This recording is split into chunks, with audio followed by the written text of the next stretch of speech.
غزہ کی تازہ ترین صورتحال سے آپ کو آگاہ کریں۔ غزہ میں 4 روزہ عارضی جنگ بندی کا آج آخری دن ہے۔ تفصیل کچھ یوں ہے کہ حماس جنگ بندی میں 2 سے 4 دن کی توسیع پر رضامند ہے۔ ذرائع کا کہنا ہے کہ اس دوران مزید 20 سے 40 اسرائیلی قیدیوں کی رہائی ہو سکے گی۔ امریکی صدر کہتے ہیں کہ قیدیوں کے تبادلے کے لیے لڑائی میں وقفہ جاری رہنے کی امید ہے۔ فرانسیسی وزیر خارجہ نے بھی جنگ بندی میں توسیع کی حمایت کر دی۔ اتوار کو غزہ میں عارضی جنگ بندی کے تیسرے دن حماس نے اسرائیل کے مزید 14 یرغمالی رہا کیے۔ اسرائیلی امریکی 9 بچے، 4 خواتین اور 1 روسی اسرائیلی رہا کیے جانے والوں میں شامل ہیں۔ حماس نے 3 تھائی شہریوں کو بھی رہا کر دیا ہے۔ اسرائیل نے بدلے میں مزید 39 فلسطینی قیدیوں کو رہا کر دیا ہے۔ ادھر ایندھن اور گیس کے 4 ٹرکوں سمیت مزید 120 امدادی ٹرک غزہ میں داخل ہو گئے ہیں۔ اقوام متحدہ نے کہا ہے کہ اسرائیلی حملوں کے بعد غزہ کی 80% آبادی بے گھر ہو گئی ہے، جس کی تعداد 17 لاکھ سے زیادہ ہے۔ 10 لاکھ سے زیادہ فلسطینی 156 پناہ گزین مراکز میں موجود ہیں۔ اسرائیل پناہ گزین مراکز پر بھی بمباری کر چکا ہے۔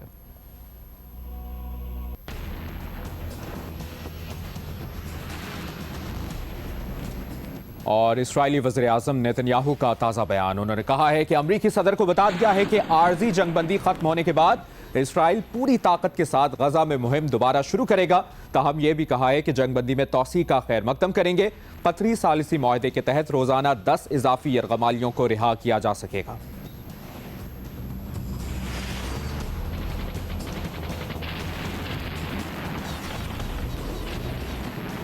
ابھی آپ کو بتائیں، امریکہ نے ایک اور بحری بیڑا خلیج عرب بھیج دیا ہے۔ بیان کے مطابق بحری بیڑے کا مقصد علاقے میں آزادانہ نقل و حمل اور تجارتی راستوں کو محفوظ رکھنا ہے۔ بحری بیڑے میں میزائل بردار جہاز بھی شامل ہیں۔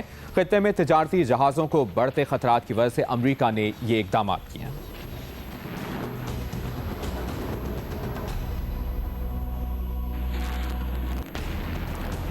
اور غزہ میں جاری جنگ بندی کا آج آخری دن ہے۔ مکمل تفصیل جانتے ہیں، ہمیں جوائن کر رہے ہیں فلسطینی صحافی جلال محمود صاحب، ان سے بات کریں گے۔ جلال محمود صاحب، غزہ میں جاری جنگ بندی میں توسیع کا امکان ظاہر کیا جا رہا ہے کیا فلسطینی شہریوں کی جانب سے، یا یہ سمجھا جا رہا ہے کہ کل سے پھر اسرائیلی بربریت کا آغاز ہو جائے گا؟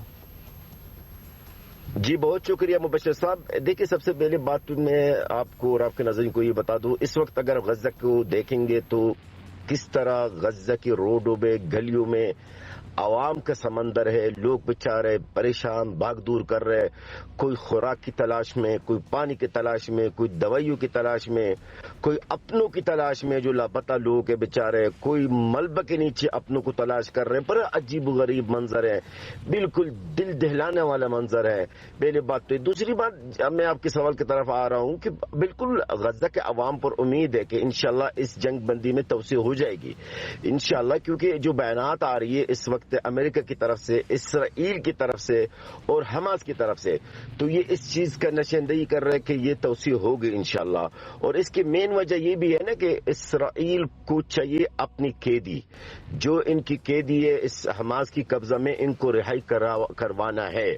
اور انہوں نے دیکھ لیا اسرائیل والوں نے کہ یہ فوجی آپریشن کی ذریعہ سے یہ نہیں ہو سکا، تو میرے خیال میں مذاکرات کی ذریعہ سے یہ اور قیدیوں کی تبادلہ کی ڈیل کے تحت یہ اب ان کو رہائی کروانے کی کوشش کریں گے۔